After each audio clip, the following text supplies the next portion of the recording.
Местни избори 2023.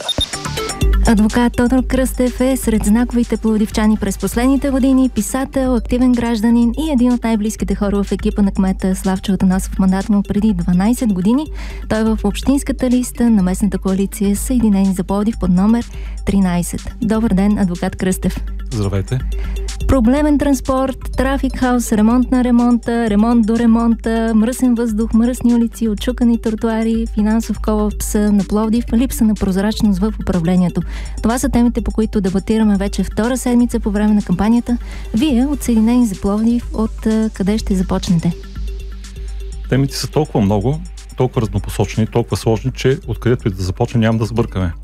Но идеята на бъдещия кмет на Пловдив, господин Славчо Атанасов, е да почне с пълен анализ на финансовото състояние на общината. По официална информация, задълженията са над 100 милиона. Неговият екип, неговият финансов екип е изчислил, че тези задължения ще бъдат поне два пъти повече, около 200 милиона, който изправя градът пред финансов колапс.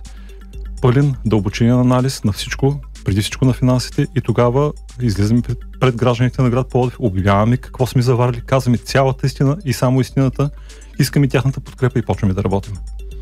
Вие познавате града като гражданин, юрист, бил сте в администрацията на управлението преди години. Как стигнахме до тук, всички се питаме? Много лесно е да кажа политическата опорка след порочното управление на ГЕРБ. Това е клишето, но за огромно съжаление понякога и клишетата са вярни. 12 години този град се изнасилва от некомпетентното, бих казал, никадърно управление на ГЕРБ. Управление, което толерираше само определени бизнес групировки, което беше в личен интерес. Последна грижа, управление, на което последна грижа бяха гражданите на Пловдив, и това се вижда по състоянието на града в момента. Градът е като след бомбардировка. Сигурно най-вероятно в ивицата Газа в момента има по-уредена пътна инфраструктура, където се води война. Мисля, че хората на град Пловдив не заслужават това състояние. И мисля, че те ще вземат всички мерки на 29 това да бъде променено. Да, и аз апелирам да отидем да гласуваме всички, тъй като се очаква избирателната активност отново да е ниска, както в последните години, около 33%.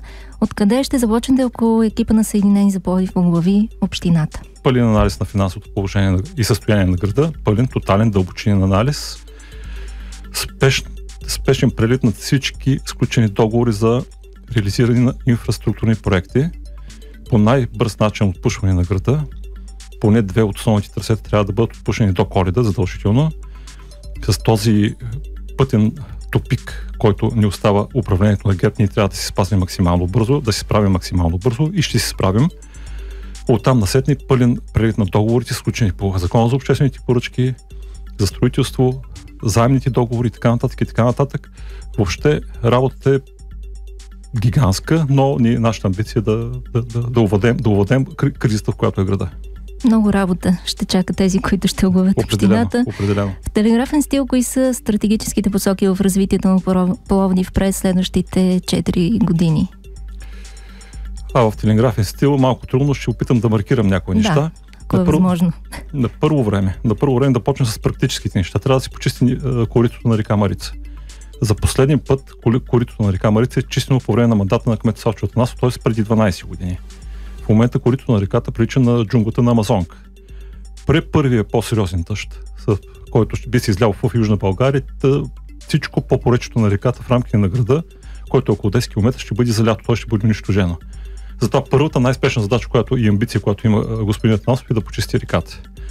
Оттам насетне, както казах, пълен финансов анализ, оттам насетне пълен анализ на цялата инфраструктура, оттам насетне приоритети, опера, задължително Пловдив не може да бъде европейска столица на културата, да бъде без самостоятелна сграда на операта. Работа си по увеличаване на административния капацитет, като бъдещия кмет Атанасов има идея да събере цялата общинска администрация на едно място, за да може да улесни гражданите и да увеличи автоматично административния капацитет на работещи в общината. И ред други неща, които бяха забатачени, бих казал, бяха забрани, бяха изкарани от граждански оборот, от управлението на ГЕРБ в последните 12 години. Добре, много ви благодаря. Нека разговорът ни да продължи след песен време. Купуването и продаването на гласове е престъпление. Местни избори 2023. Продължава разговор ми с адвокат Тодор Кръстев. Темата ни местни избори 2023. В кой квартал живеете? Исках да ги попитам още в началото и какво трябва да се направи там, според вас? Аз съм в най-големия квартал на града. Това е район Южен, както известен Кичук Париж сред гражданите на Пловдив. Един квартал с много проблеми, бих казала. Това е най-пренебрегваният квартал, не знам защо. Той е най-големия квартал. Даже скоро бях написал в един мой материал, че ако брой жители, това е 4-ти или 5-ти град в областен град в България. Той си подрежда веднага след София, Варна, Бургас и Стара Загора по население, но по необясними за мен причини този квартал е много пренебрегван. Най-малко пари се отпускат за там, най-малко идея има за там, най-малко кметската администрация е мотивирана да работи, местната кметска администрация, районната бих казал. Това особено добре се пролича през последните 4 години, когато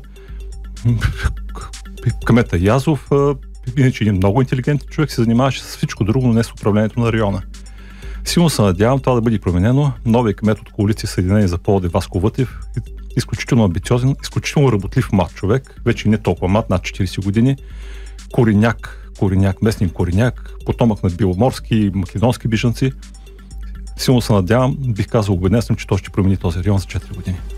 Да се надяваме, тъй като Южен изглежда като един сякаш отделен от Пловдив, изглежда по съвсем различен начин от останалите региони. Като голямо село, едно изоставено малко дете. Да, точно така, правилна ви оценката, да. Коя е вашата лична кауза в коалицията? В тази коалиция бях поканен от бъдещия кмет Славчо Атанасов като гражданска квота. Ни крие, че с него сме приятели от много години и моето най-естествено място е до неговото дясно рамо, на кой друг да помогна, освен на един човек, който не откраднал една стотинка, който се е доказал като управленец, който 12 години след като е бил кмет, още не могат да разрушат това, което той направи. Въпреки целенасочените усилия, които положиха, моята кауза е да помогна разрухата, в която е Пловдив, да бъде постепенно, но сигурно преодоляна. Вашите позиции в социалните мрежи, които включват и законите на Кръстев, са следвани от хиляди почитатели. Кажете ни вашия собствен закон за Пловдив. Това е интересно. Много интересен въпрос. Аз много си обичам града. Наистина много си обичам града и това не е клише. Смятам, че съм го доказал в битието си на общински съвет и на общественик, на местен публицист дори. Моят закон, моето верие, че този град, този безценен град, този бисер на Балканите и на Европа заслужава много, много, много, много повече. Ние сме длъжни да му го дадем и предоставим. И на него и на тези 500 хиляди души, които всекидневно пребивават в град Пловдив.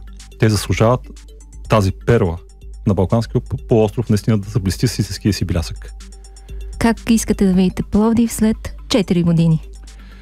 Искам да го видя като един подреден град. Без тези безкрайни задръствания, без тези крайни ремонти, с един ритмичен, добре функциониращ градски транспорт.